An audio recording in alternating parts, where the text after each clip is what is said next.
Baik, selamat siang semua Bapak dan Ibu yang sudah ada di room.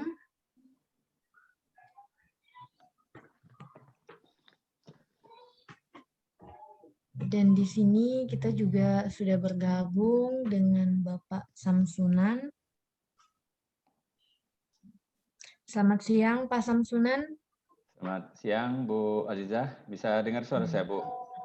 Iya bisa Pak, bisa Pak.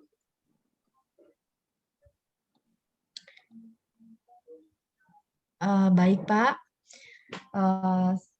sepertinya juga sudah memasuki waktunya untuk workshop kita pada hari ini. Jadi mungkin langsung saja saya mulai Pak. Oke baik, Assalamualaikum warahmatullahi wabarakatuh. Waalaikumsalam warahmatullahi wabarakatuh. Selamat siang untuk Bapak dan Ibu yang sudah bergabung di room ini. Dan saya juga mengucapkan kepada Bapak dan Ibu selamat menjalankan ibadah puasa untuk yang menganut agama Islam. Semoga dengan ibadah kita hari ini tidak menyurutkan semangat kita untuk mengikuti workshop. Maaf. Bisa, itu kan menunjang kita punya pekerjaan.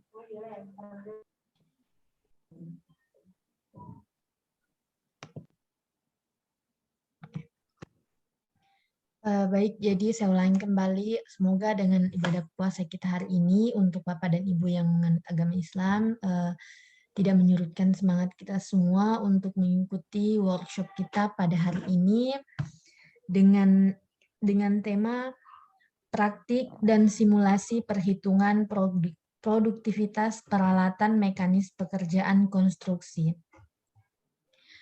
Baik, di sini juga kita sudah bergabung dengan Bapak Samsunan STMT selaku dosen teknik sipil di Universitas Teuku Umar. Selamat siang, Pak. Selamat siang. Baik, mungkin langsung saja, Pak. Dengan hormat kami persilakan untuk membawakan materi kita, workshop online kita hari ini. Silakan, Pak. Baik Bu Azizah, terima kasih atas kesempatan yang diberikan. Assalamualaikum warahmatullahi wabarakatuh. Syukur Alhamdulillah, selamat siang pada teman-teman para peserta workshop pada hari yang berbahagia ini. Syukur Alhamdulillah, sama-sama kita panjatkan kepada Allah Subhanahu Wa Taala, selawat dan salam kepada Nabi besar Muhammad Sallallahu Alaihi Wasallam. Selamat menunaikan ibadah puasa bagi teman-teman yang beragama Islam dan yang melaksanakan ibadah puasa. Semoga ibadah puasa kita pada hari ini tidak mengurangi kekhusyukan kita mengikuti workshop pada hari yang berbahagia ini. Tentunya pada hari ini saya diberikan kesempatan untuk mempresentasikan materi tentang praktek dan simulasi perhitungan produktivitas peralatan konstruksi, di mana di sini nanti selain kita melihat beberapa teori tentang alat berat, kemudian juga kita nanti akan mencoba mensimulasikan bagaimana cara menghitung koefisien-koefisien alat berat tersebut. Izin saya share materinya. Bapak Ibu sekalian,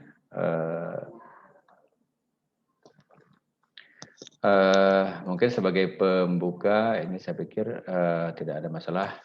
Ya, kalau kita berbicara masalah dunia konstruksi, kalau zaman dulu pada era zaman batu memang semua pekerjaan itu dilaksanakan dengan menggunakan tenaga manusia dan peralatannya pun peralatan yang sangat sederhana dengan menggunakan batuan keras untuk menjadikan alat kerja. Kemudian beralih menjadi revolusi industri, sudah ditemukan besi, kemudian besi ini sudah menjadi salah satu alat untuk bekerja.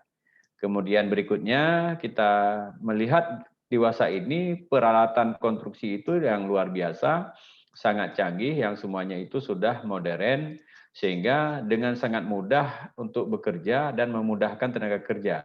Ya, walaupun di sisi lain tenaga kerja itu sendiri menjadi suatu kendala karena lapangan kerjanya yang sudah banyak dikerjakan oleh mesin-mesin.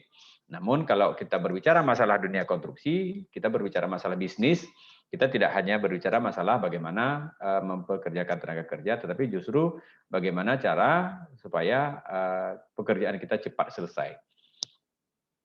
Jadi tidak heran dalam bidang konstruksi itu alat berat yang digunakan itu untuk memudahkan dan mempercepat, dan hasilnya juga sesuai dengan yang diharapkan. Penggunaan alat berat ini memang tidak semuanya seperti yang kita bayangkan, tidak semuanya seperti kita pikirkan, karena ini juga sangat tergantung kepada situasi, kondisi, serta bagaimana posisi di lapangan. Jadi alat berat ini juga tidak sembarang bisa dapat digunakan.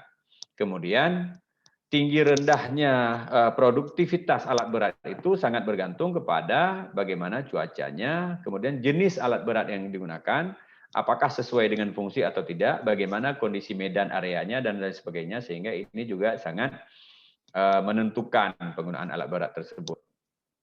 Mungkin ini salah satu contoh.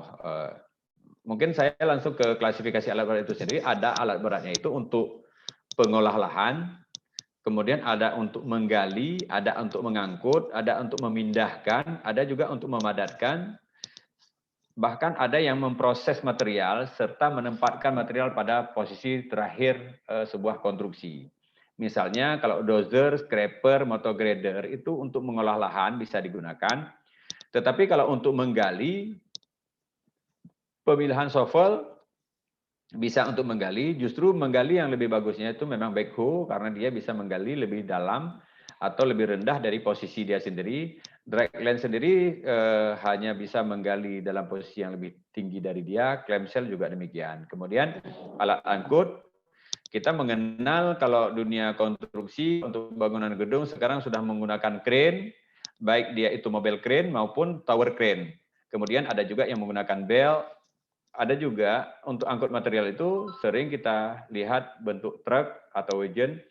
Kemudian untuk memindahkan ada loader, ada dozer yang memindahkan material dari satu tempat ke tempat yang lain tidak dengan cara mengangkut.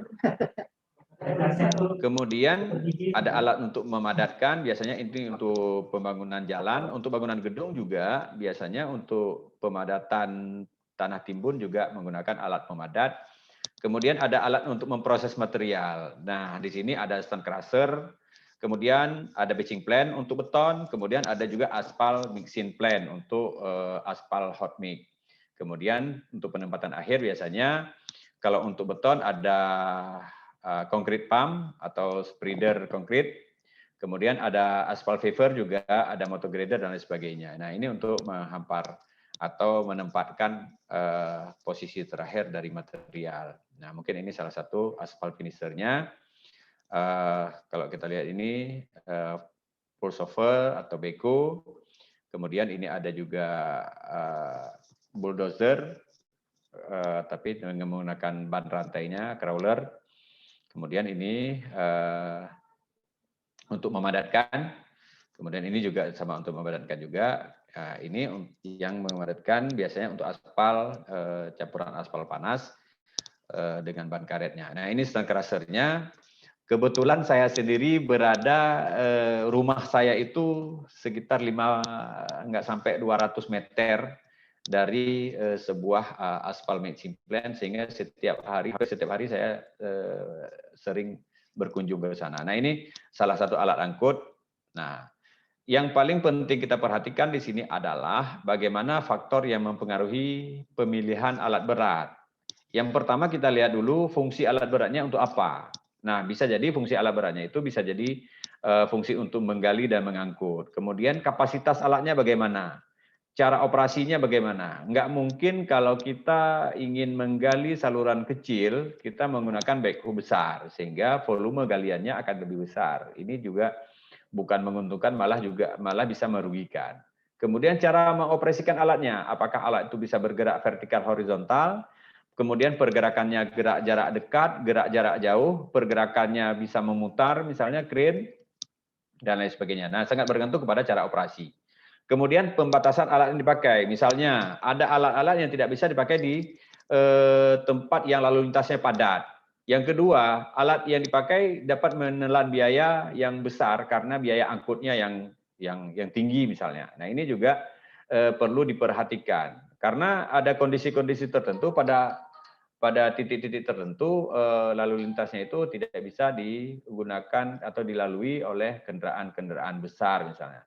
Bahkan kita tahu bahwa backhook atau grader dia sebagai perintis jalan di awal-awalnya, tapi tiba-tiba di saat jalannya sudah selesai dia nggak boleh melintas. Nah, itu salah satu contohnya karena pembatasan penggunaan alat. Kemudian dari segi ekonomisnya, bagaimana biaya operasionalnya dan bagaimana biaya pemeliharaan dari alat tersebut. Yang selanjutnya yang perlu diperhatikan adalah jenis proyeknya. Proyek yang kita bangun itu apakah dia itu jalan, jembatan, gedung, irigasi, dan lain sebagainya. Nah, ini sangat bergantung kepada jenis alat berat yang digunakan. Kemudian lokasinya. Lokasinya itu berada di dataran tinggi, di dataran rendah, di daerah gambut, daerah basah, daerah kering, dan lain sebagainya. Ini juga harus.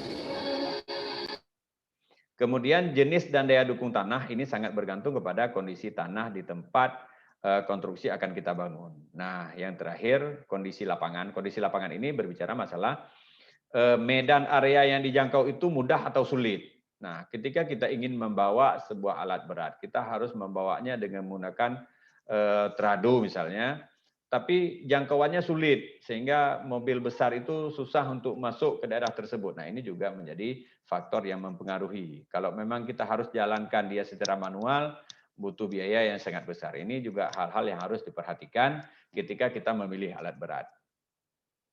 Nah, kemudian berbicara masalah biaya, karena sesuatu yang kita kerjakan itu tidak terlepas dari berapa nilai investasi yang kita masukkan dan berapa keuntungan yang bisa kita dapatkan dari nilai investasi tersebut. Sehingga biaya alat berat ini perlu dipikirkan. Nah, untuk perusahaan-perusahaan konstruksi dengan skala besar, mungkin dia untuk membeli alat berat itu tentu tidak begitu bermasalah kalau memang nilai asetnya itu memang sudah tinggi. Tapi untuk perusahaan-perusahaan kecil, mungkin dia harus melakukan sewa alat beratnya. Nah, ini yang menjadi persoalannya. Nah, mungkin kalau kita melihat dari segi nilai biaya alat berat itu, yang pertama biaya kepemilikannya, yaitu biaya berapa yang kita beli alat berat tersebut, kemudian berapa biaya perawatan, karena tentu alat berat itu pada saat kita menggunakannya terjadi penyusutan atau depresiasi, bisa jadi akibat pengurangan tenaga, akibat kekurangan tenaga, kemudian akibat usia, kemudian akibat kerusakan, bahkan ada harga alat di pasarannya yang tinggi misalnya. Saya pernah mengikuti pelatihan penilaian properti pemerintah itu yang diselenggarakan oleh Kementerian Keuangan. Nilai sebuah properti itu akan menurun atau akan rendah. Yang pertama dipengaruhi oleh penggunaannya, penyusutannya, aus, depresiasi. Yang kedua akibat tidak update-nya barang tersebut. Nah, ini harga di pasaran menjadi mahal bisa jadi salah satunya faktor karena alatnya sudah tua sehingga barangnya tidak tersedia lagi. Nah, ini juga salah satu faktor. Nah, kemudian biaya operasional. Nah, selain biaya kepemilikan, apakah kita sewa atau kita membeli, ini termasuk biaya kepemilikan. Karena biaya kepemilikan memiliki sesaat dengan cara menyewa pun bisa termasuk dalam biaya kepemilikannya. Kemudian setelah barang tersebut, alat berat tersebut kita miliki dengan cara membeli, dengan cara sewa beli maupun dengan cara sewa, hal yang kedua yang harus kita perhatikan adalah biaya operasional. Nah, biaya operasional ini juga sangat bergantung kepada umur dari alat tersebut, kemudian bergantung kepada bagaimana tingkat kompetensi operator dalam mengoperasionalkan alat tersebut. Nah, ini bergantung kepada yang pertama bahan bakar, ini yang sering sekali menjadi biaya operasional. Yang kedua pelumas, karena alat berat ini banyak dikerjakan secara hidrolik, sehingga pelumasnya itu sangat banyak harus digunakan untuk operasionalnya. Yang ketiga,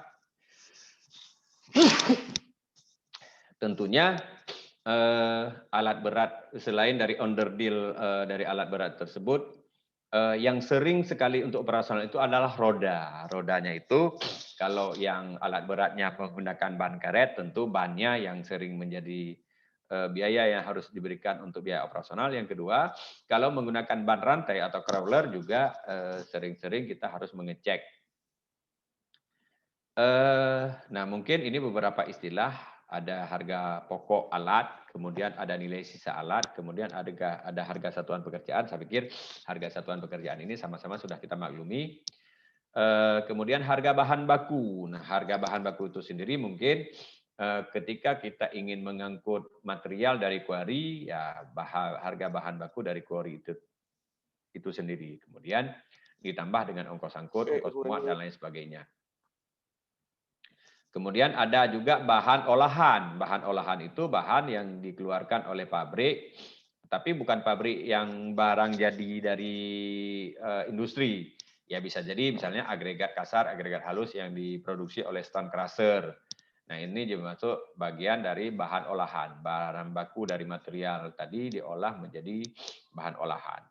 Kemudian kalau bahan jadi udah jelas dia. Ada tiang pancang misalnya, kerep beton, kemudian juga bahan jadi apa namanya, kalau untuk bangunan gedung banyak dia, rata-rata kalau bangunan gedung malah bahan jadi yang banyak, misalnya seng, kemudian kunci dan lain sebagainya. Tapi kalau untuk jalan dan lain sebagainya tidak banyak menggunakan bahan jadi. Nah, kemudian juga kita perlu memperhatikan harga satuan dasar alat, besarnya biaya yang dikeluarkan pada komponen biaya alat.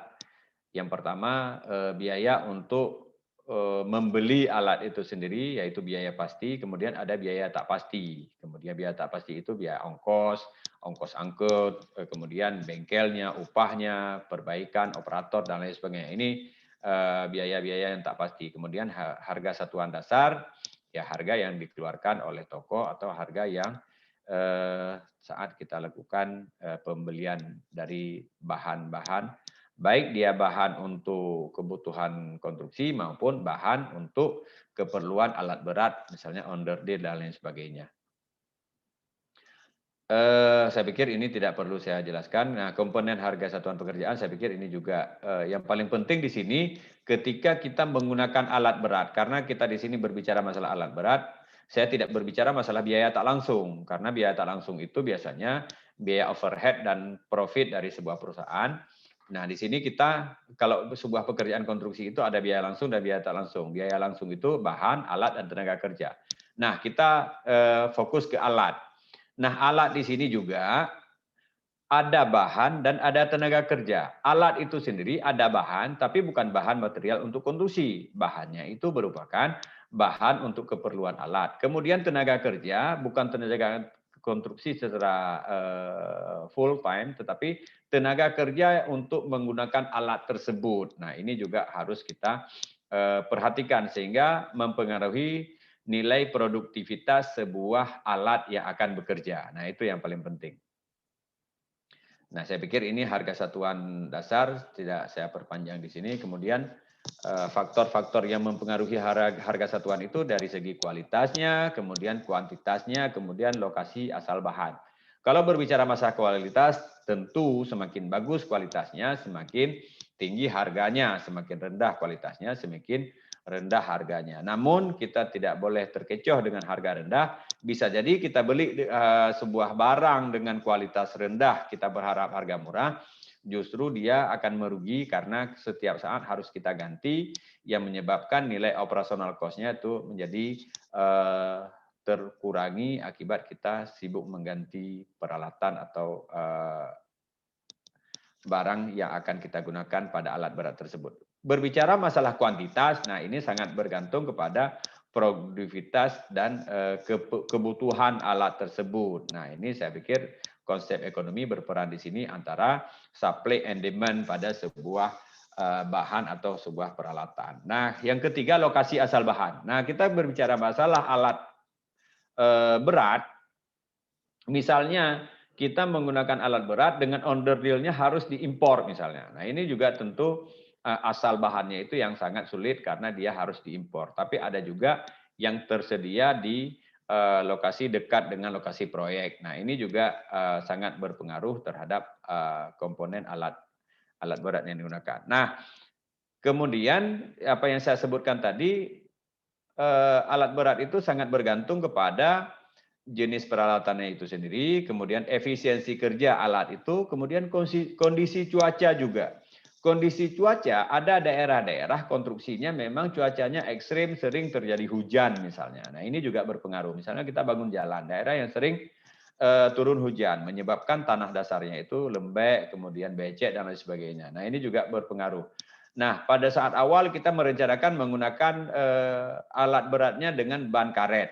Tapi dengan kondisi jalannya becek, kemudian licin dan lain sebagainya, tentu crawler jauh lebih bagus kita pilih dengan kondisi cuaca tersebut. Kemudian kondisi medannya juga demikian. Kondisi medannya sangat bergantung, sehingga dalam memilih komponen alat beratnya itu sangat kita perhatikan kondisi medannya.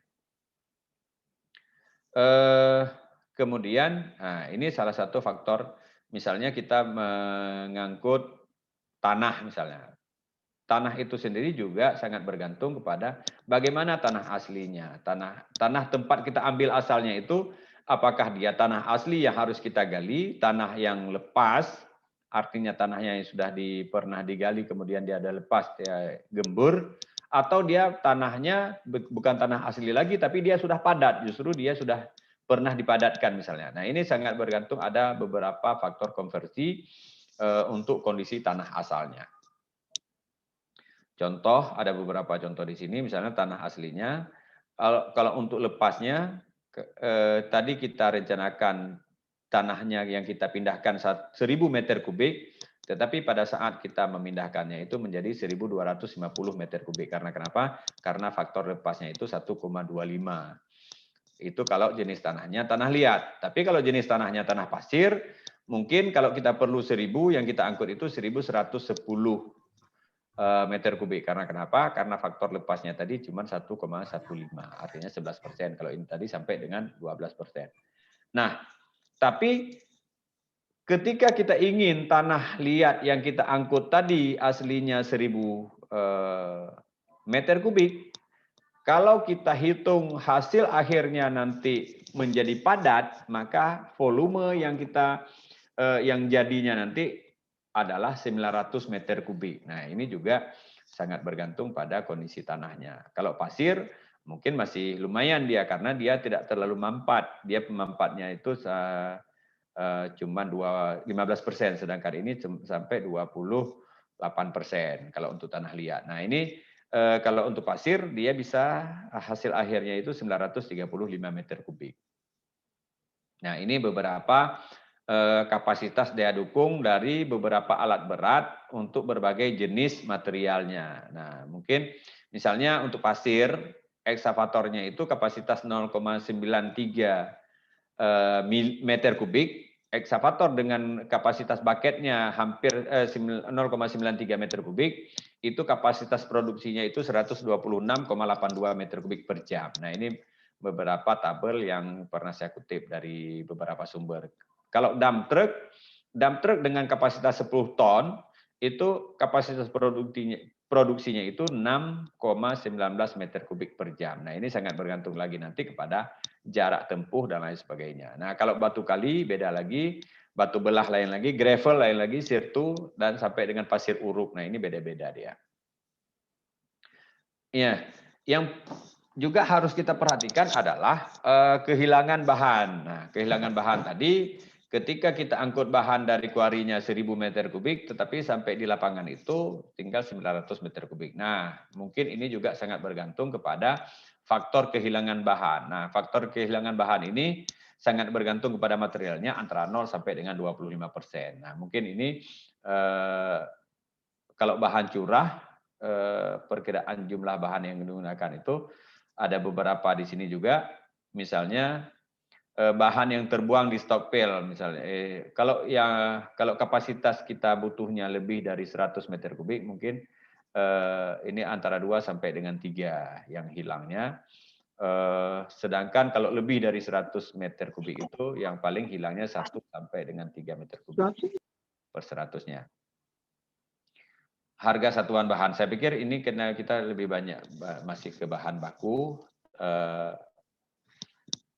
tapi yang paling penting di sini adalah bagaimana tahap-tahap menganalisis bahan dasar olahan itu dengan menggunakan alat berat. Karena begitu kita menggunakan alat berat, tadi yang saya sampaikan ada kapasitas alat beratnya. Ini ada yang hilang tadi slide-nya.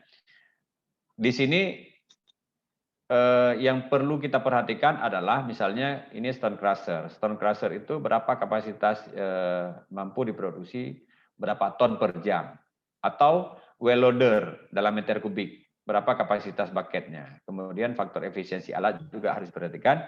Faktor efisiensi alat ini sangat bergantung kepada kondisi alat itu sendiri, kemudian faktor cuaca, kemudian kemahiran operator, kemudian bagaimana medan kerjanya atau lapangan kerjanya, kemudian manajemen. Nah, ini manajemen juga sangat berpengaruh kepada efisiensi alat. Kemudian faktor kehilangan material seperti yang saya sebutkan. Bagaimana pembuktian adanya harga timbang di bawah 80%? Bahkan Halo? Halo?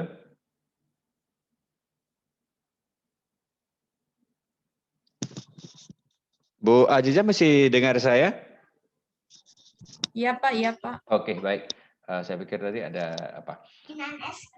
Nah, kemudian proses perhitungan hasil dari alat berat itu juga kita perhatikan beberapa. Kalau di sini yang paling sering keluaran dari bahan dasar olahan itu misalnya tadi hasil dari produksi stone crusher, berapa agregat kasar, berapa agregat halus yang bisa diproduksi.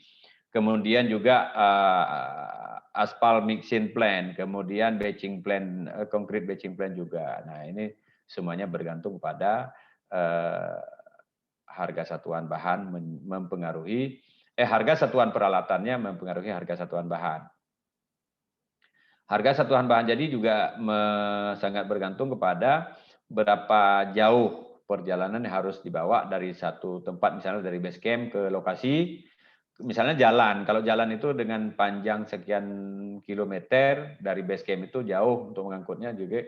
Jadi harus diperhatikan juga biar berapa harga satuan bahan jadinya itu sampai ke lokasi. Nah, itu yang sangat penting. Nah, ini alat, tenaga kerja, biaya, kemudian bahannya dan bahan baku dan bahan jadi, kemudian diproses itu menjadi bahan jadinya yang siap diproduksi atau siap dipasang. Misalnya bahan olahannya batu alam dari kuari, kemudian dengan menggunakan alat stone crusher, diangkut dengan truk menggunakan alat stone crusher, kemudian diproses oleh stone crushernya menjadi bahan yang siap diproduksi menjadi agregat kasar, agregat halus, dan lain sebagainya.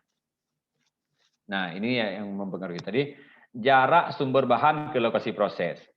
Nah, kalau kita mendirikan sebuah AMP, jarak dari kuari ke AMP itu bagaimana? Berapa jauhnya? Atau batching plant juga.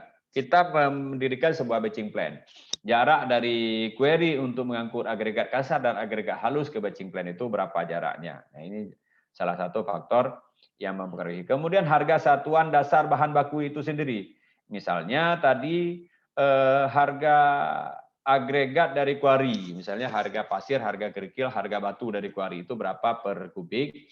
Kemudian ini sangat berpengaruh kepada harga setelah diolah. Kemudian harga satuan dasar alat. Nah, harga satuan dasar alat saya pikir ini juga berapa besar alat yang kita beli tadi. Kemudian ditambah lagi dengan depresiasi dari alat itu tersebut, kemudian biaya operasional dan lain sebagainya, mempengaruhi harga satuan dasar alat. Kemudian harga satuan dasar tenaga kerja. Harga satuan dasar tenaga kerja di sini harga berapa honor operator per hari atau per jam. Tentu operator yang masih baru belajar dengan operator yang sudah mahir tentu berbeda nilai harga satuan per satuan waktunya. Jenis alat misalnya well loader, kemudian beku, excavator, aspal mixing plant. Nah, ini sangat bergantung pada jenis alat. Kemudian kapasitas MP 50 ton per jam. tentu berbeda dengan AMP yang cuman bisa produksi 30 ton per jam. Demikian juga dengan batching plant. Ada batching plant yang sampai berapa ton atau berapa kubik per jam. Ada yang 2 silonya, ada yang 1 silonya juga berpengaruh. Kemudian well loadernya, misalnya kapasitas 1,2 meter kubik. Ini sangat tergantung kepada kapasitas bucket. Tapi ketika kita menggunakan bucket yang besar dengan kondisi horsepower dari alatnya itu juga rendah, ini juga berpengaruh. Kemudian umur ekonomis. Umur ekonomis ini sangat bergantung kepada kondisi dari alat berat tersebut. Nah, kondisi alat berat itu tidak hanya bergantung pada umur. Bisa jadi alat beratnya masih baru, masih 2 tahun, 3 tahun, tapi karena tidak pernah dilakukan pemeliharaan, maka efektivitas dan efisiensi produktivitas alat berat tersebut menjadi berkurang. Berbeda halnya dengan ada alat berat walaupun dia umurnya sudah 5 tahun, tapi karena dia selalu diperbaiki, karena dia selalu dirawat, maka produktivitasnya akan lebih tinggi. Nah, mungkin ini akan berpengaruh juga. Kemudian jam kerja alat per tahun. Nah, ini sama dengan kalau saya sering menyebutkan ini semacam jam terbangnya pilot. Nah, alat juga demikian, jam kerja per tahunnya berapa, sehingga dia harus ada nanti di overhaul dan lain sebagainya. Kemudian harga pokok alat itu saya pikir itu harga beli, kemudian harga sisa alat, ya harga yang setelah terjadi depresiasi akibat pemakaian, tapi juga ada peningkatan nilainya akibat adanya pemeliharaan dalam waktu-waktu tertentu, baik dia pemeliharaan maupun perawatan dari alat-alat tersebut. Dan yang terakhir ini tingkat suku bunga ini bergantung kepada kalau kita mau investasi alat berat. Asuransi dan pajak juga demikian. Kemudian tenaga mesin. Nah, ini sangat bergantung kepada spesifikasi dari alat. Nah, berapa kapasitas mesin penggeraknya, berapa horsepower dari alat tersebut. Kemudian upah tenaga kerja sudah saya sebutkan tadi, operator, driver, kemudian dan lain sebagainya. Kemudian harga bahan bakar dan pelumas. Nah, ini apa yang saya sebutkan di awal tadi, biaya operasional. Biaya operasional, bahan bakar yang setiap saat harus diisi, kemudian pelumasnya yang setiap saat juga harus dicek. Nah, harga satuan saya pikir ini sudah tadi. Harga pokok alat, harga pembelian alat sampai dengan alat tersebut di gudang, si pembeli. Jadi bukan harga yang kita beli di tempat jual alat, tapi alatnya dibeli di tempat sampai ke gudang kita yang membeli itu harga pokoknya. Kemudian kalau nilai sisa itu harga alat ya pada masa akhir umur ekonomis. Kita mau ceknya pada umur 5 tahun. Berapa sisa harganya. Kalau memang ada perawatan dan pemeliharaan tentu dia sisanya masih tinggi, tapi kalau tidak ada pemeliharaan dan perawatan tentu nilainya akan lebih turun. Nilai jual kembali. Nah, nilai jual kembali ini kalau berbicara masalah appraisal, berbicara masalah penilaian, nilai ekonomis dan nilai jual ini tentu berbeda dia. Nilai jual ini sangat bergantung kepada siapa yang membelinya, berapa harga. Tapi memang nanti akan didapatkan equilibrium di harga pasar. Kemudian untuk alat yang umum dipakai pada pekerjaan konstruksi, sisa alatnya itu biasanya 30 sampai dengan 35% dari harga nilai alat baru. Karena kenapa? Karena alat ini sering dipakai. Eksavator, backhoe, dan itu yang sering sekali dipakai di berbagai komponen konstruksi. Tentu kalau yang alat tidak semuanya dipakai. Harga ini juga bisa berpengaruh. Sama-sama tahu semua, di YouTube udah beredar semuanya.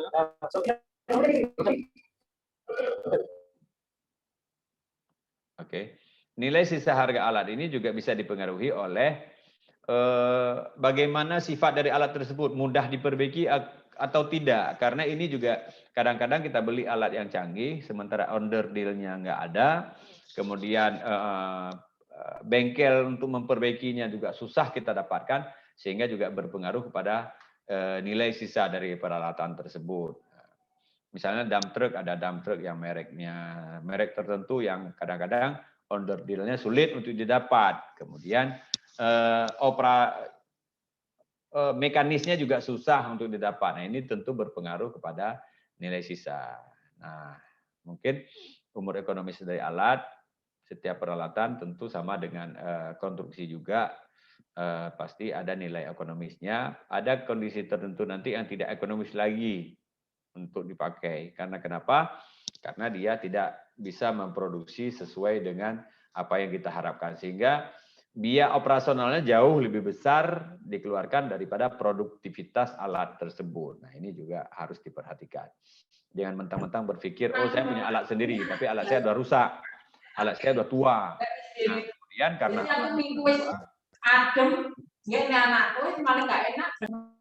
menyebabkan produktivitasnya jadi rendah.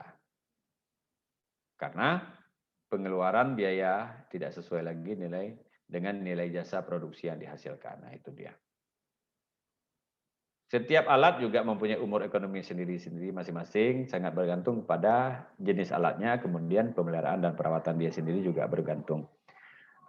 Pengoperasian berapa jam per tahun operasionalnya juga bergantung. Kemudian umur ekonomis menjadi lebih singkat akibat cara operasionalnya yang tidak benar. Pemeliharaannya tidak teratur, tidak tertib, kemudian perbaikannya tidak dilakukan dengan baik. Kemudian umur ekonomis yang dipakai dalam perhitungan diambil dari data referensi.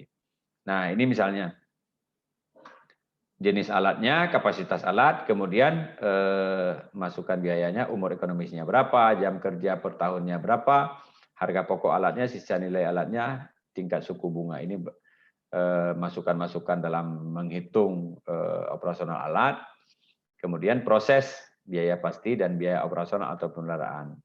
Nah, keluarannya itu harga satuan dasar alat. Nah, mungkin di sini salah satu contoh biaya pasti, biaya pada untuk kita menghitung biaya sebuah alat berat. Biaya pasti per jam adalah biaya pokok alat. Ini biaya pokok alat itu harga alat ketika kita beli sampai di tempat. Kemudian sisa alatnya berapa? Sisa alatnya, nilai sisanya. Kalau sisanya kurang dari 10%, saya pikir itu nggak mungkin digunakan lagi. Kemudian faktor angsuran pengembalian modal, kalau apalagi yang sistem belinya itu pinjam uang bank. Kemudian ini ada sebuah koefisien. Nah, ini umur alat ekonomisnya, tingkat penggunaan dan standar pabrik. Nah, saya pikir untuk alat yang bertugas berat dianggap bekerja terus-menerus selama 8 jam per hari dengan waktunya 250 hari per tahun, maka jumlah jam kerja alat tersebut 2.000 jam per tahun. Untuk alat yang bertugas sedang bekerja selama 200 hari, tadi bekerja 250 hari, ini sekarang bekerjanya cuma 200 hari per tahun, maka jamnya itu 1.600 jam per tahun. Untuk alat berat yang tugasnya ringan, katakanlah dalam 1 tahun dia hanya bekerja 150 hari, maka jam kerja dari alat tersebut 1.200 jam. Kemudian ada biaya bahan bakar, biaya pelumas, saya pikir ini biaya operasional yang tidak pasti yang harus dikeluarkan. Kemudian biaya pemeliharaan, dia berapa lama sekali harus ke bengkel, menggantikan saringan udara, saringan bahan bakar, dan lain sebagainya. Karena alat-alat yang menggunakan hidrolik ini banyak sekali saringan udara yang digunakan. Kemudian biaya perbaikan ini ya sangat bergantung kepada alatnya. Biasanya kalau alat-alat misalnya beko dan alat-alat yang sifatnya menggunakan mesin, yang udah jelas itu baterai yang selalu harus diganti sebelum selain dari yang saya sebutkan tadi ban. Baterai juga sering, cuman perbedaannya harga baterai dengan harga ban itu tidak sebanding. Harga ban itu jauh lebih tinggi. Apalagi dengan jumlah ban sampai 4 atau 6. Kemudian perbaikan-perbaikan ringan, perbaikan yang tak terduga, dan perbaikan-perbaikan akibat fatigue pada saat pekerjaan. Kemudian biaya bengkelnya juga. Walaupun kita punya workshop sendiri, walaupun kita punya bengkel sendiri, tapi biaya bengkelnya juga harus kita perhitungkan. Kemudian biaya upah operator, biaya upah driver, dan lain sebagainya juga berpengaruh terhadap nilai produktivitas. Nah, ini berbicara masalah berapa banyak bahan bakar dalam 1 jam. Nah, ini sangat bergantung kepada berapa horsepower dari alat berat tersebut. Nah, biasanya alat yang bertugas ringan itu 12%, sedangkan alat yang bertugas berat itu sampai dengan 15%. Nah, biaya pelumas, kalau minyak pelumas tadi juga dengan koefisiennya yang dipakai dalam 1 jam, tergantung pada berapa horsepower dari alat beratnya, biasanya penggunaannya 2,5 sampai dengan 3%. Kemudian biaya bengkel. Biaya bengkel itu 6,25 sampai dengan 8,75%, sangat tergantung pada berapa harga pokok alat setempat, kemudian berapa jumlah jam kerja alat dalam 1 tahun. Nah, alat yang kita beli tadi, berapa jam kerjanya dalam 1 tahun, berapa harga dia. Nah, ini menjadi biaya bengkel untuk salah satu alat. Kemudian biaya perbaikan termasuk penggantian suku cadang. Nah, biaya perbandingannya antara 12,5 sampai dengan 17,5%. Nah, kalau pekerjaan-pekerjaan ringan cukup dengan 12,5%, kalau pekerjaan beratnya sampai dengan 17,5%. Nah, ini sangat bergantung kepada jumlah jam kerja alat dalam 1 tahun. Nah, sedangkan untuk operator, saya pikir ini besar upah kerjanya yang dihitung dalam 1 jam kerja efektifnya berapa. Kemudiannya kita bisa dapatkan berapa harga satuan alat, meliputi biaya pasti, biaya tak pasti, biaya operasional, biaya bengkel, biaya upah, dan biaya perbaikan atau biaya operator. Ini harga satuan dasar alat yang untuk menghitung produktivitas dari alat. Kemudian harga satuan dasar alat ini selanjutnya merupakan masukan untuk analisis harga satuan pekerjaan. Nah, ini dia harga satuan alat ini. Beda dia dengan membangun konstruksi tanpa menggunakan alat berat. Membangun konstruksi tanpa menggunakan alat berat mungkin kita bisa menghitung langsung berapa harga materialnya, ongkos tukangnya berapa, koefisiennya, sehingga dia jadi harga satuan pekerjaan. Sedangkan pekerjaan yang menggunakan alat berat, yang kita hitung tadi pekerjaannya misalnya 1 meter kubik aspal. 1 meter kubik aspal itu terdiri dari berapa biaya alat yang dibutuhkan, kemudian berapa biaya per meter kubik aspal produksi dari MP. Biaya produksi dari MP itu sendiri sangat bergantung kepada berapa biaya standarnya per kubik agregat kasar, agregat halus, aspal, dan termasuk juga alat yang digunakannya. Nah, alat digunakan itu mulai dari mengambil agregat atau material dari kuari sudah menggunakan alat berat, itu nilai satuan dasar alat berat sudah diperhitungkan, kemudian dari kuari diangkut ke batching plant atau ke AMP, setelah diproduksi oleh AMP dibawa ke lokasi pekerjaan. Nah, ini semuanya menggunakan alat berat dan satuan harga dasar alat berat ini perlu kita perhitungkan. Nah, mungkin ini.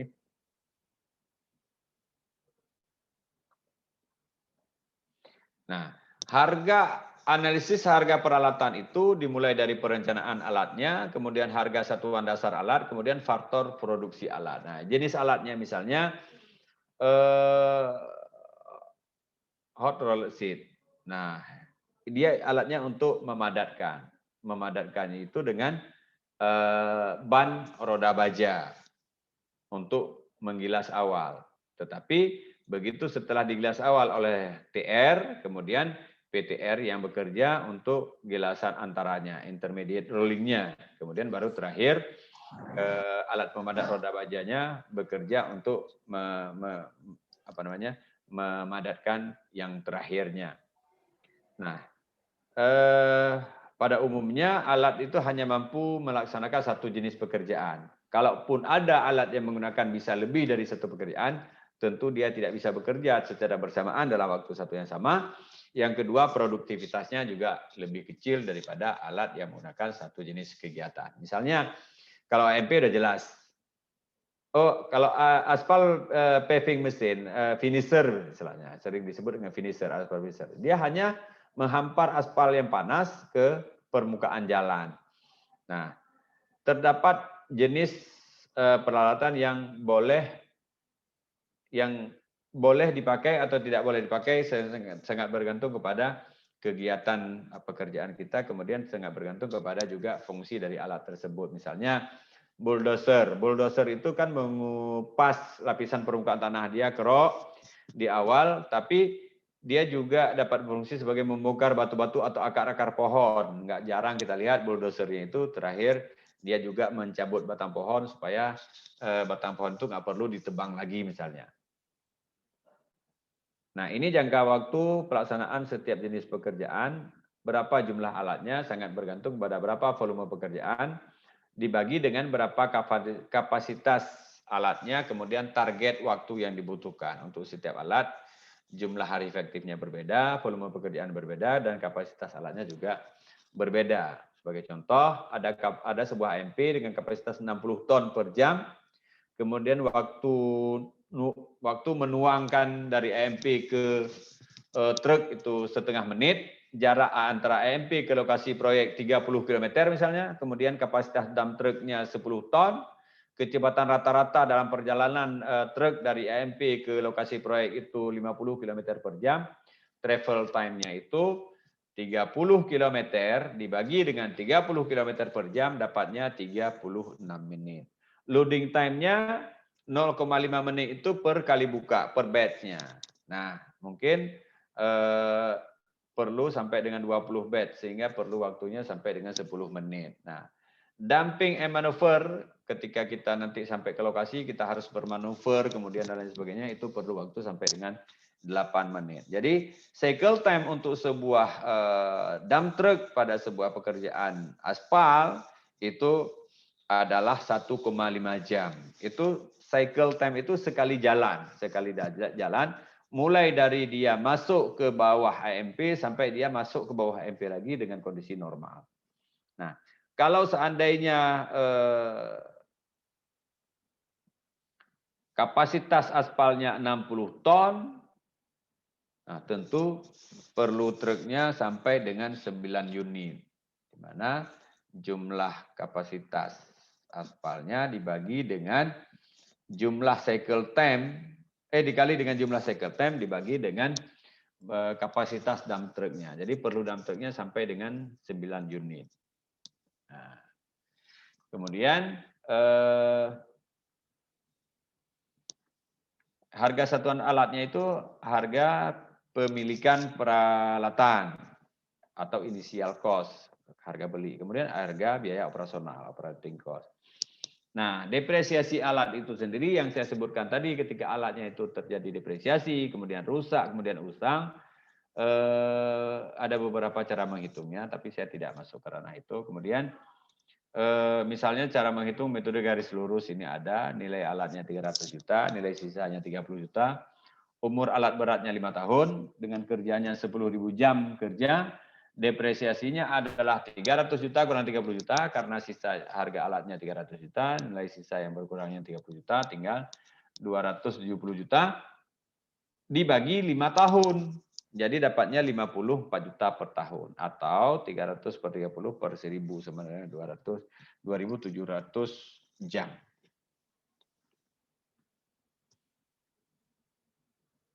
Kemudian kalau kita ingin membeli atau menyewa sebuah alat, perhatikan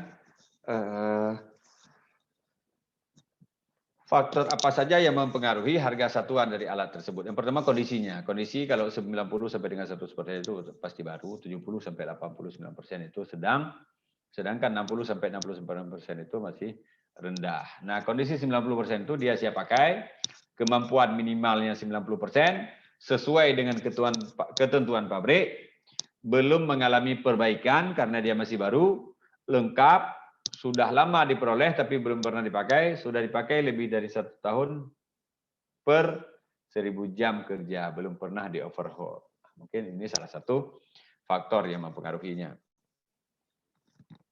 Kondisi alat sedang, nah kalau kondisi alat sedang dia kondisinya siap pakai, kemampuannya lebih rendah sesuai dengan ketentuan pabrik, belum mengalami perbaikan juga, melebihi dari 1 per 1000 jam kerja perlu perbaikan atau penggantian. Tidak mengganggu operasi dan peralatan yang baru di overhaul pertama kali. Kondisi alat kalau 60 sampai 60% itu kondisi rusak ringan, saya pikir. Kalau memang masih layak, silakan pakai. Tapi kalau memang kemampuan layaknya itu masih sangat sedikit, dibandingkan dengan kita beli alat baru atau kita sewa alat baru, tentu lebih bagus sewa alat baru atau beli alat baru. Faktor produksi peralatan itu berdasarkan produksi teoritis dikali dengan faktor. Faktor alatnya itu kalau baiknya 1, kalau kurang baik 0,9, kalau rusak ringan 0,7. Nah, kemudian faktor operasi, operatornya, kalau operator kelas 1 nilainya 1, kelas 2 nilainya 0,8, kemudian kalau kelas 3 0,7. Nah, itu salah satu faktor produksi. Nah, ini faktor produksi yang lain adalah faktor cuaca. Kalau baik dia 1, sedang dia 0,8. Kalau kalau faktor cuaca itu baik dengan sedang aja. Kalau memang cuacanya buruk, memang tidak bisa kerja. Bu Azizah, mohon maaf nih kadang-kadang saya agak menguap. Ya maklumlah kondisi puasa. Karena gini, saya biasanya kalau ngajar justru bulan puasa lebih semangat. Lebih semangatnya karena saya masuk kelas, jadi kita bisa jalan ke sana kemari, sehingga saya justru bulan puasa itu lebih suka kalau ngajar. Ini berhubung karena kita beradaptasi dengan laptop, agak sedikit, ya saya pikir secara naluriah, ya, secara alamiah memang pengaruh natural dia. Kemudian faktor perlengkapan sangat bergantung kepada jenis dan tipe peralatannya. Kemudian faktor kondisi lapangan. Kalau kondisi lapangannya berat, kita ambil faktor produksinya 0,7, kalau sedang 0,8, kalau ringan kita bisa ambil 1. Sedangkan harga satuan alat dengan mempertimbangkan kondisi lapangan, saya pikir ini harga satuan di Jaminan Marga 2008 ini udah lama nggak dipakai lagi. Ada yang terbaru sekarang. Bahkan ada yang 2019, cuma saya belum punya ya. Koefisien alat, nah ini yang paling penting. Koefisien alat adalah waktu yang diperlukan oleh satu alat untuk menyelesaikan atau menghasilkan produksi sebesar satu satuan volume pekerjaan. Misalnya satuan pekerjaannya itu dalam liter, kemudian dalam meter kubik. Nah, sangat bergantung kepada satuan apa yang kita pakai. Yang pertama jenis alatnya, kemudian kapasitas produksi, faktor efisiensi, waktu siklus, dan kapasitas produksi. Faktor yang menunjukkan lamanya pelaksanaan proyek konstruksi itu untuk menghasilkan satu satuan volume yang diproduksi itu sangat berpengaruh. Kemudian misalnya pekerjaan pasangan batu dengan adukan, peralatan yang digunakan, concrete mixer, faktor koefisiennya itu 0,83, koefisiennya itu menjadi 0,4 meter kubik. Kalau memang mixer tadi muatnya setengah kubik, koefisiennya 0,4, nanti bisa dapat koefisien. Nah, ini koefisien alat. Misalnya untuk memuat 3 menit, untuk mengaduknya itu 4 menit, menuangkan kembali itu 1 menit. Waktu tunggu antara menuangkan dengan memuat kembali itu 2 menit. Sehingga waktu yang dibutuhkan dari concrete mixer tersebut adalah 500 kali 0,83 kali 60 per 10, karena waktu yang dibutuhkan itu 10 menit. Nah, tadi kita sudah menghitung tadi kapasitasnya 500 liter atau 0,5 dengan nilai koefisiennya 0,83 dengan waktunya 60 menit, 1 jam. Sehingga dibagi dengan waktu yang dibutuhkan, waktu siklusnya 10 menit. Jadi kapasitas produksi dari concrete mixer tersebut adalah 2.490 liter per jam atau 2,49 meter kubik per jam.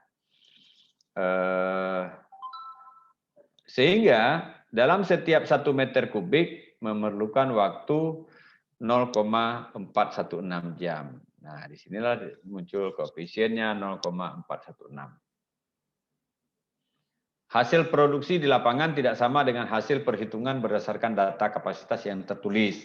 Nah, ini sangat bergantung kepada, kalau apalagi kita merujuk kepada harga-harga yang tergantung di brosur. Nah, ini sangat jauh berbeda. Hal ini karena faktor yang mempengaruhi produksi alat itu faktor operatornya, saya sudah sebutkan tadi, alatnya, kemudian cuacanya, medannya, dan manajemen kerjanya. Nah, mungkin ini salah satu estimasi kondisi lapangan secara umum. Kalau memang lapangannya baik, mungkin faktor efisiensi alatnya 0,83. Tapi kalau alat kondisi lapangannya itu sedang, ya faktor efisiensi alat itu 0,75 sampai dengan 8. Nah, itu dia. Waktu siklus untuk dump truck misalnya, waktu siklus dump truck dihitung sejak saat mulai diisi sampai penuh, itu kita hitung sebagai T1, kemudian menuju ke tempat penumpahan sebagai T2, lama penumpahannya T3, kemudian kembali secara kosong ke tempat semula dan siap untuk diisi kembali, itu T4. Nah, saya pikir itu siklus yang dibutuhkan untuk sebuah dump truck. Misalnya untuk melakukan diisi loadingnya misalnya sampai dengan 10 menit. Kemudian waktu menuju ke tempat itu 15 menit, sudah 25 menit. Waktu numpahnya itu nggak lama. Waktu numpahnya cukup 1 menit. Atau waktu numpahnya sedikit sumpah sini, sedikit sumpah sana, butuh waktu sampai dengan 3 menit misalnya. Jadi 28 menit. Kemudian kembali kosong, ya, butuh waktu 9 menit. Sehingga butuh waktunya 33 menit. Untuk suatu waktu siklus dari sebuah dump truck. Nah, ini biasanya Arab untuk pekerjaan alat berat. Kemudian harga satuannya juga berbeda dengan harga satuan yang sering dijumpai pada sebuah analisa satuan bangunan gedung. Karena kenapa? Harga satuan dasar upah untuk alat berat ini dia menggunakan jam. Sistemnya itu sistem jam. Atau kalau memang per hari pun dihitung dengan per hari. Nah, ini beberapa harga satuan dasar dari material hanya sebagai contoh. Saya pikir ini hanya sebagai contoh saja. Harga satuan, harga dan jarak rata-rata dari sumber bahan. Harga 25.000, harganya pasir beton 20.000, tapi jarak ke lokasinya itu 7 km. Nah, ini akan harganya akan berbeda nanti setelah diperhitungkan karena ada nilai. Nah, ini dia ada beberapa hal yang mempengaruhi. Misalnya kita menghitung pasir pasang. Jarak ke kuari 20 kilo. Harga satuan pasir di kuari 25.750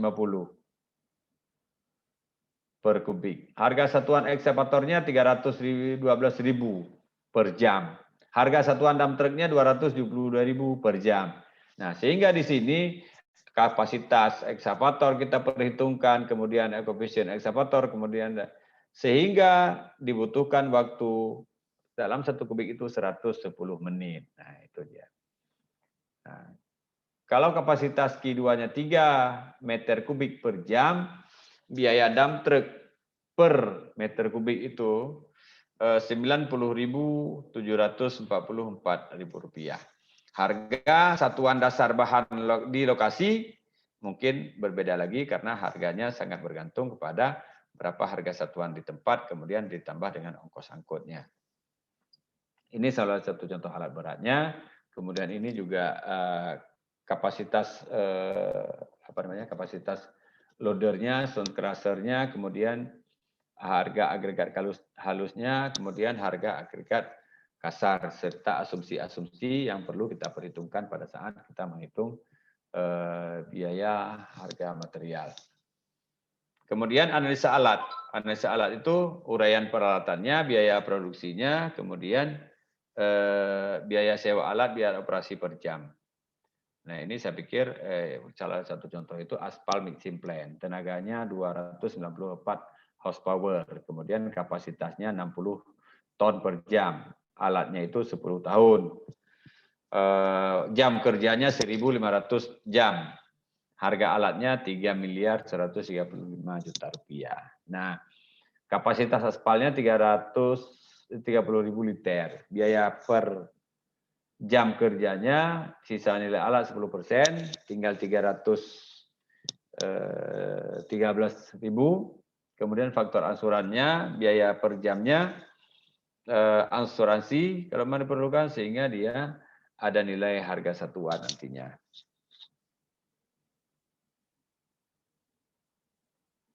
Mungkin ini saja Bu Azizah yang bisa saya presentasikan sebagai materinya. Selanjutnya mungkin ada tanya jawab.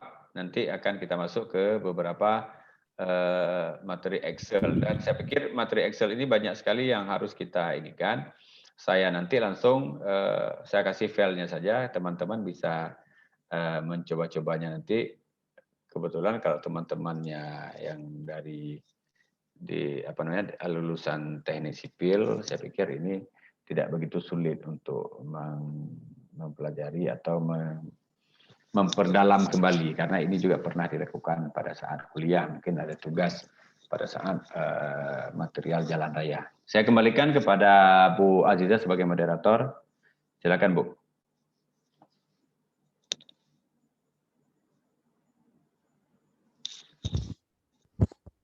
Oke, baik. Terima kasih Pak atas materi pada siang ini tentang praktik dan simulasi perhitungan produktivitas peralatan mekanis pekerjaan konstruksi.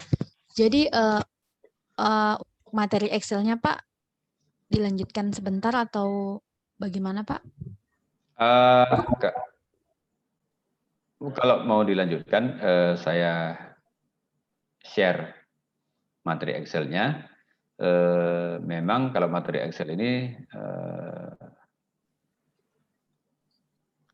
atau di-share ke Bapak dan Ibu sekalian saja di sini di room ya, atau bagaimana?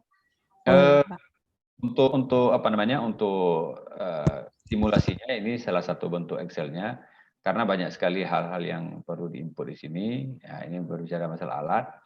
Kita ini sudah kami coba buat sedemikian rupa sehingga yang perlu diganti itu yang tinggal yang warna-warna biru ini aja. Ya. Masalah kapasitas dari alat beratnya itu sendiri, kemudian tenaganya bagaimana, kemudian umur ekonomisnya juga bagaimana. Nah, sedangkan yang lain itu semuanya sudah menggunakan rumus dan menggunakan link. Misalnya ini harga satuan juga silakan diisi nanti harga satuannya sesuai dengan kondisi. Kemudian jarak tempuh juga. Nah, ini juga diisi.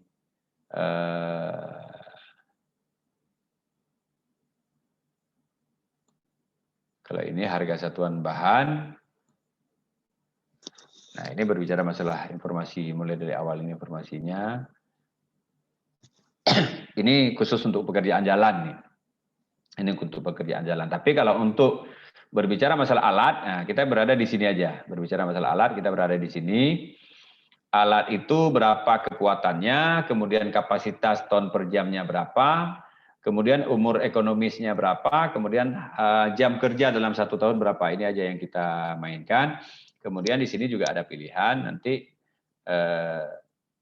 Ini karena berbicara masalah AMP. AMP itu produksinya menggunakan batu bara atau minyak. Nah, ini juga kalau minyak, kalau batu bara nanti lain lagi. Ada beberapa koefisien yang berubah. Nah, kemudian yang lainnya itu kapasitas tangki aspalnya berapa. Nah, yang lain semuanya sudah dihitung dengan menggunakan rumus semuanya. Sudah kita perhitungkan rumus sehingga total biaya operasional per jam itu 6.092 juta rupiah. Nah, jadi kalau disewakan, total sewa alat AMP-nya itu adalah 6,4 miliar rupiah, hampir 6,5 miliar rupiah.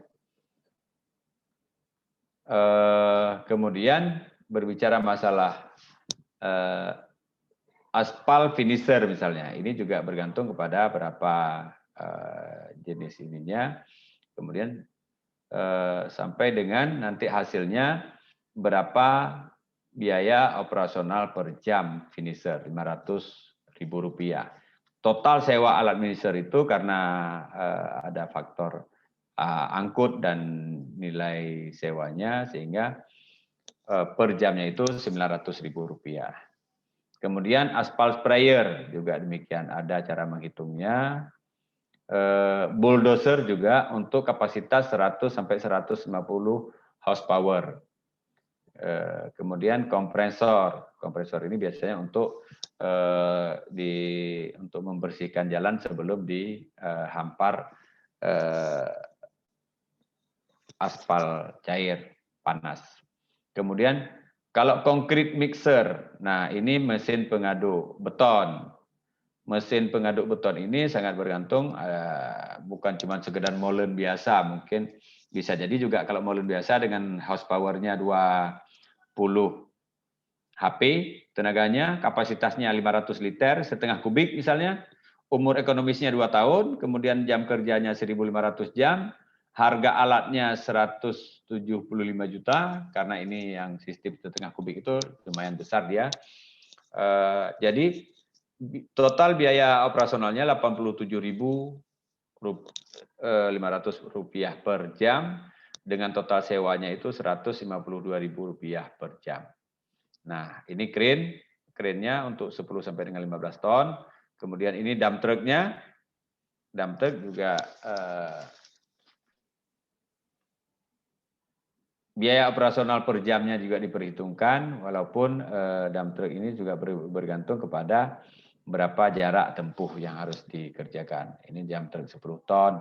Kemudian ini ekskavator, ini juga flatbed truck, truk yang sistemnya yang datar. Ini genset, motor grader, loader, well loader juga ada, tree well loader juga ada. Nah, ada beberapa di sini Bu yang saya pikir ini hanya tinggal menggantikan angka-angkanya saja sehingga alatnya bisa didapatkan berapa biaya operasional jam, berapa biaya operasional alat per jam. Nah, jadi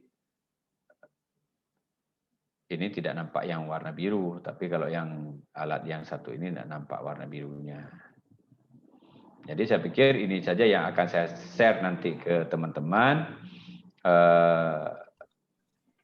terkait masalah bagaimana cara menghitung produktivitas alat. Mungkin itu Azizah. Oke, baik Pak, terima kasih banyak Pak. Jadi itu tadi. Jadi mohon maaf Pak, untuk file PowerPoint-nya mungkin dan file Excel perhitungannya bisa sebentar di-share Pak. Iya, nanti akan di-share ke grup. Ya Pak, baik Pak. Ya Pak. Baik, itu tadi presentasi dari Bapak Samsunan STMT selaku pemateri kita pada hari ini. Untuk Bapak dan Ibu yang ada di room ini, silakan jika ada yang ingin ditanyakan langsung mungkin kepada Bapak Samsunan mengenai dengan materi kita hari ini, silakan untuk raise hand ataupun bisa melalui form chat. Jika ada mungkin yang ingin didiskusikan dengan Bapak Samsunan.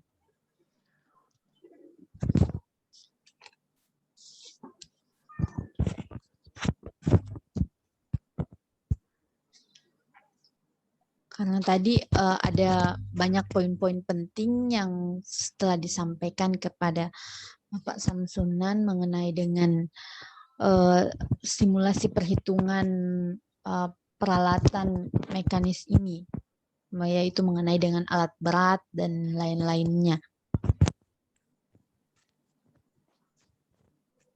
Silakan untuk Bapak dan Ibu yang ingin bertanya, silakan.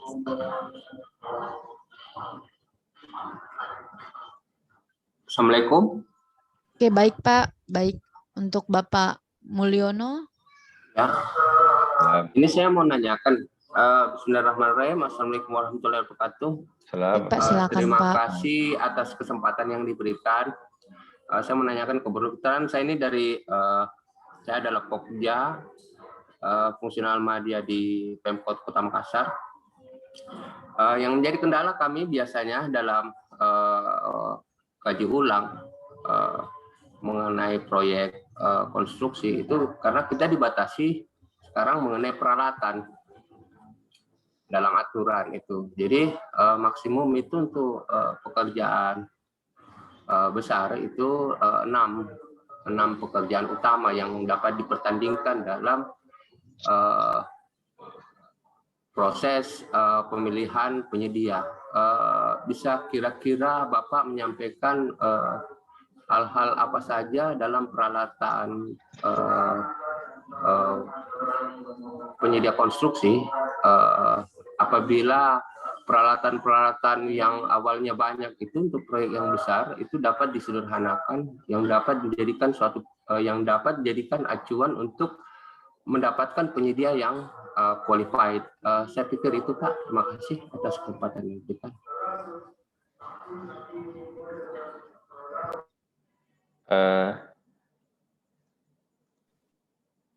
Gimana Bu Azizah?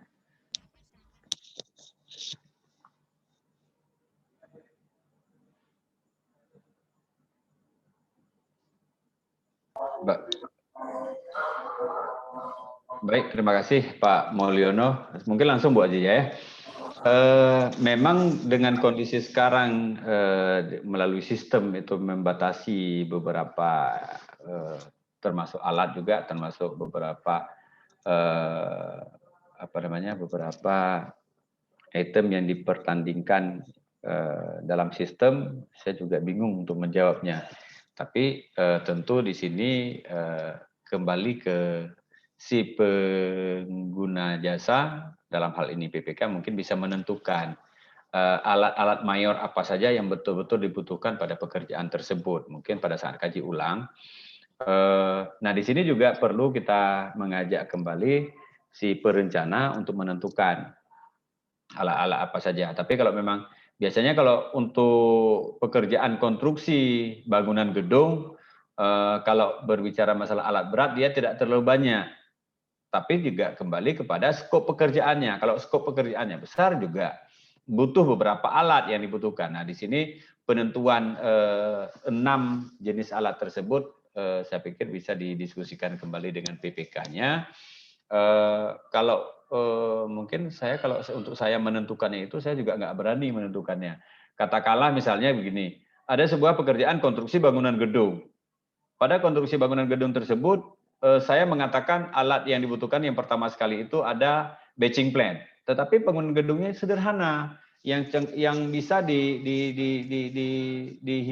dikerjakan dengan menggunakan konkret mixer biasa, konkret mixer sederhana. Tentu batching plan yang tadi kita rencanakan bisa dirubah menjadi konkret mixer. Kemudian katakanlah saya mengatakan bahwa perlu alatnya backhoe misalnya. Nah, sementara pekerjaan di lapangan tidak perlu sampai menggunakan backhoe. Nah, itu bisa jadi juga. Nah, saya juga saya mohon maaf Pak Mulyono, untuk menetapkan alat-alat apa saja itu saya juga agak bingung, agak ambigu, karena itu sangat bergantung kepada jenis dan skop proyek yang dikerjakan. Tentu kalau untuk pekerjaan konstruksi jalan, itu alat beratnya lebih dominan, lebih banyak digunakan. Kalau pekerjaan jalannya tidak sampai dengan perkerasan aspal misalnya, tentu kita tidak perlu mempersyaratkan AMP.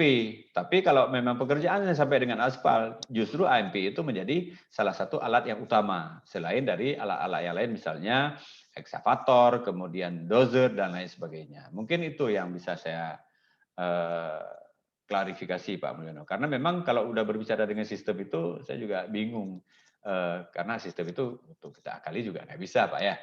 Nah, itu mungkin sepintas yang bisa saya berikan keterangan. Mungkin nanti kalau saya nggak tahu Pak Kur ikut atau tidak, mungkin Pak Kur bisa menambahkan nanti. Terima kasih.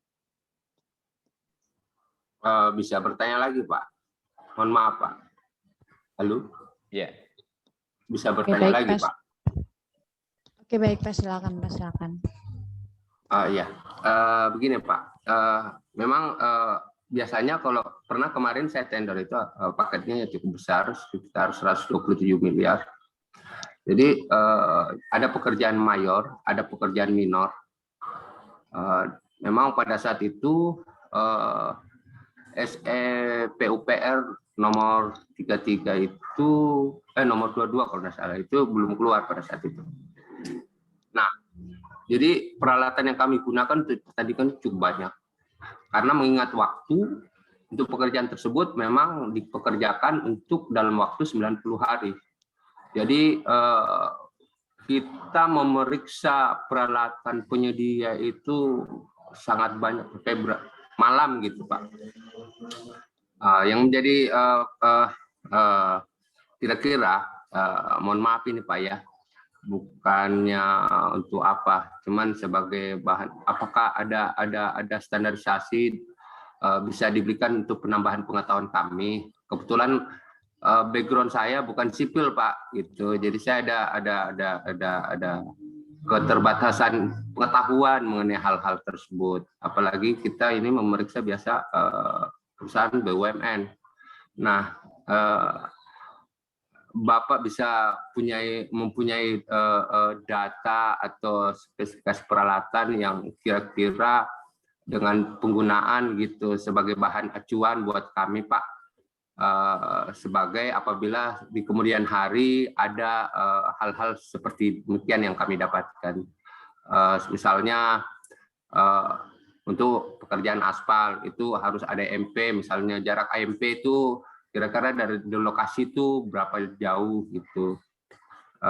Misalnya kren atau bagaimana dan sebagainya Pak. Datanya saya untuk standarisasinya Pak atau bagaimana, mohon kiranya dapat jadikan sebagai masukan buat kami atau referensi buat kami apabila kemudian hari kami punya pekerjaan seperti itu lagi gitu Pak. Makasih banyak Pak. Mohon maaf sebelumnya. Assalamualaikum warahmatullahi wabarakatuh. Assalamualaikum warahmatullahi wabarakatuh. Silakan Pak, mungkin untuk langsung ditanggapi. Ya. Dari... Baik, terima kasih. Kalau berbicara masalah standar alat apa saja yang digunakan, kemudian berapa kapasitasnya dan sebagainya, itu saya juga bingung untuk menanggapinya Pak. Berhubung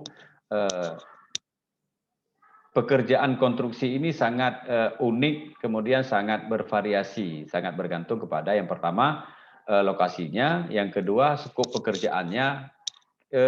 Nilai total anggaran itu bukan sesuatu yang bisa mengikat, tapi justru skop pekerjaan yang dikerjakan itu yang menjadi bahan untuk kita menentukan apakah alatnya itu bisa 1, 2, kemudian berapa kapasitasnya dengan spesifikasi yang bagaimana. Saya pikir di sini perlu PPK untuk membantu Pokja dalam menentukannya. Jangan sampai PPK melepaskan begitu saja, karena PPK jauh lebih mengerti tentang kebutuhan alat yang digunakan. Kalaupun PPK-nya bukan orang teknis, karena ini berbicara masalah pekerjaan konstruksi, saya pikir PPK itu bisa mengajak konsultan perencana dalam menentukan alat-alat apa saja yang digunakan.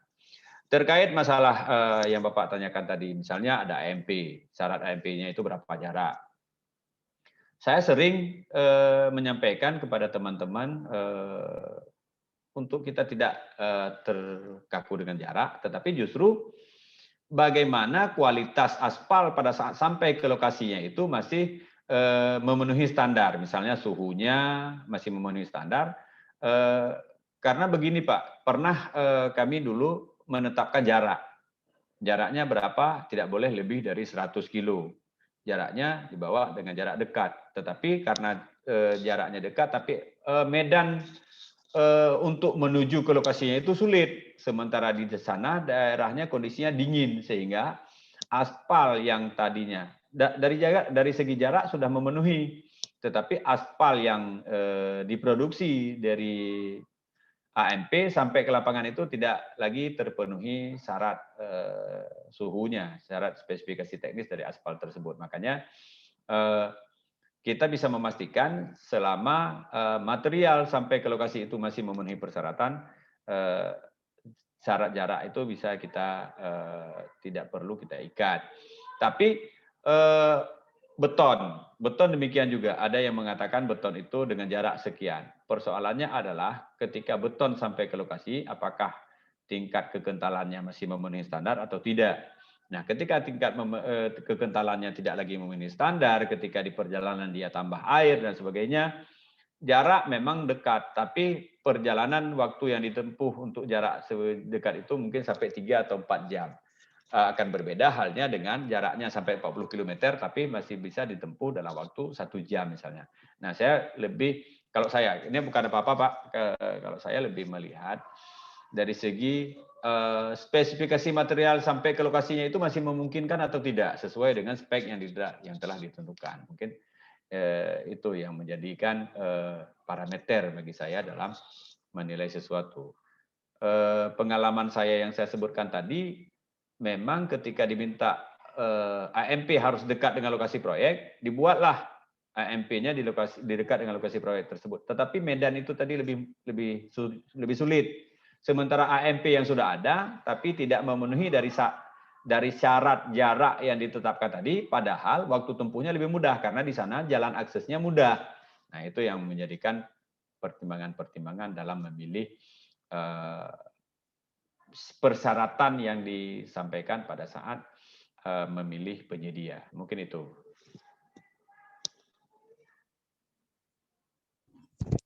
Baik, Pak, terima kasih atas tanggapannya dari atas pertanyaan dari Pak Mulyono. Terima kasih juga untuk Pak Mulyono atas pertanyaannya.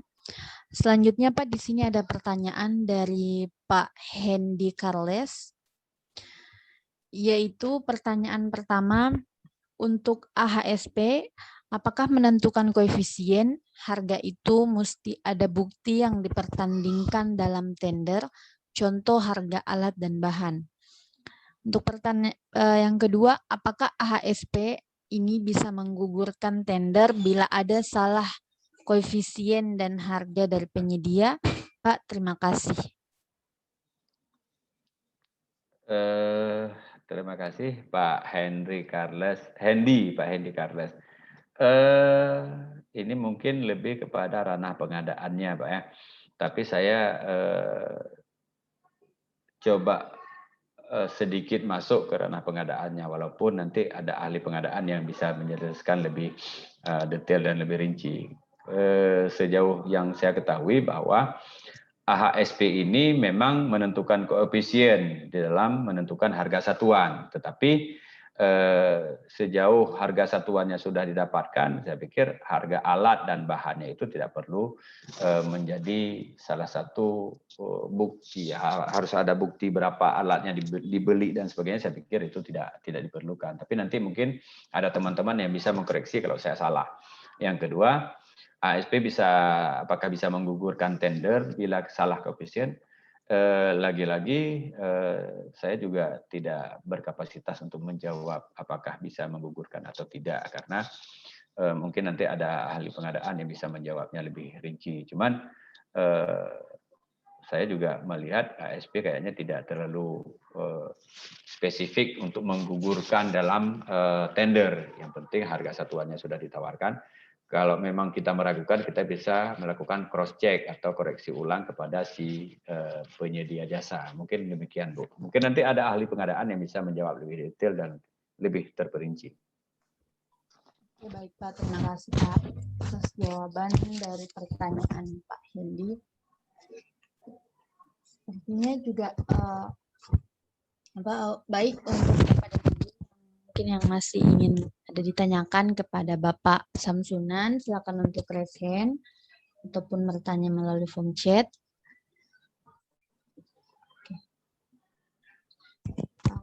Jadi karena waktu juga masih ada beberapa menit, silakan untuk Bapak dan Ibu bertanya kepada Bapak Samsunan mengenai dengan materi kita hari ini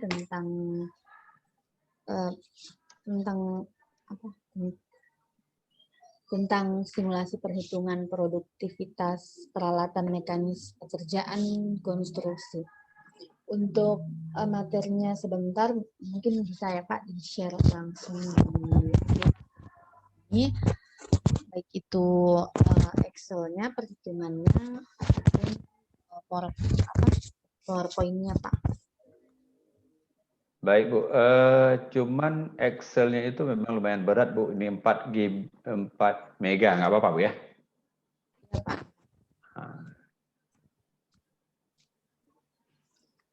Baik Pak, mungkin sebelumnya dan sepertinya mungkin untuk Bapak dan Ibu di sini juga mungkin sudah ini, mungkin ada tambahan Pak sebagai penutup dari workshop kita pada hari ini.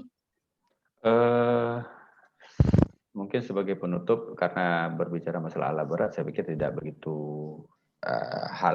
tidak ada hal yang sangat urgent yang perlu diperhatikan. Cuman yang paling penting tadi apa yang kita bicarakan dalam hal memilih alat berat itu sangat bergantung kepada produktivitas alatnya, kemudian bagaimana medannya itu yang perlu diperhatikan. Saya juga tidak karena alat ini hanya pendukung, tapi sukses atau tidaknya sebuah pekerjaan sangat bergantung kepada jenis dan metode serta pemilihan alat yang baik, yang benar untuk digunakan. Mungkin itu saja Bu. Saya ucapkan terima kasih Bapak Ibu sekalian atas perhatian. Mohon maaf juga kalau memang ada kekurangan dan kesalahan serta kejanggalan saya menyampaikan materi. Mungkin saya sudah coba buat dalam bentuk PDF tadi, ternyata bentuk PDF-nya jauh lebih berat, jauh lebih besar filenya daripada bentuk bentuk PowerPoint. Mungkin saya langsung kirim PowerPoint-nya saja. Terima kasih. Saya akhiri. Assalamualaikum warahmatullahi wabarakatuh. Assalamualaikum warahmatullahi wabarakatuh. Saya juga Pak selaku moderator di sini mengucapkan banyak terima kasih kepada Bapak karena di siang hari ini masih sempat menyempatkan waktunya untuk membawakan materi pada siang ini. Dan terima kasih juga kepada Bapak dan Ibu yang sudah bergabung pada workshop kita di siang ini. Semoga apa yang kita dapatkan hari ini dapat bermanfaat untuk kita semua. Itu tadi sebagai penutup dari Pak Samsunan. Kami memohon maaf jika selama berlangsungnya workshop tadi ada kesalahan atau apapun itu. Sekali lagi kami ucapkan banyak terima kasih kepada Bapak dan Ibu yang telah bergabung. Baik Pak, untuk materinya di-share di sini Pak? Ya, sedang di ini Bu. Oh iya Pak, baik Pak. Cuman Excel-nya kayaknya memang berat nih, nggak bisa di ini. Mungkin saya kirim via email atau bagaimana? Kayaknya nggak masuk. Udah 2 kali saya kirim, gagal. Bisa Pak, kalau misalnya untuk via email Pak, bisa Pak? Ya. Email. Nanti tinggal di japri email ke saya Bu. Oh iya Pak. Nah, tinggal saya kirimkan ke panitia, nanti panitia yang akan membagikan kepada peserta. Mungkin demikian Bu.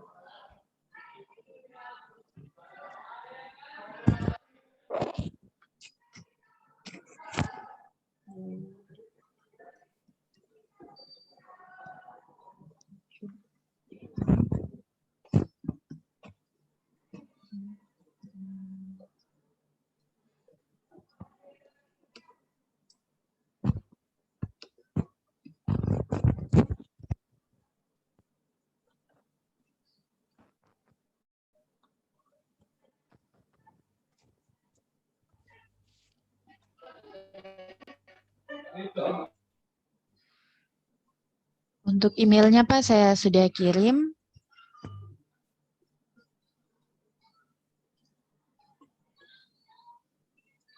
Baik Bu, terima kasih.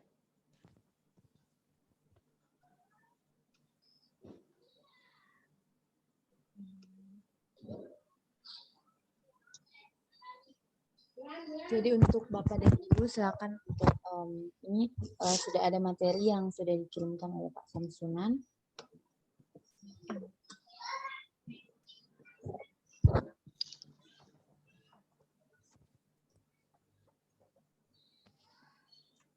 Oke.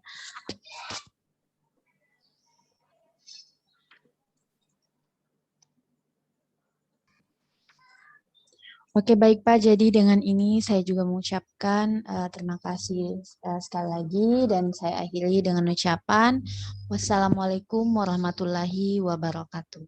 Waalaikumsalam warahmatullahi wabarakatuh.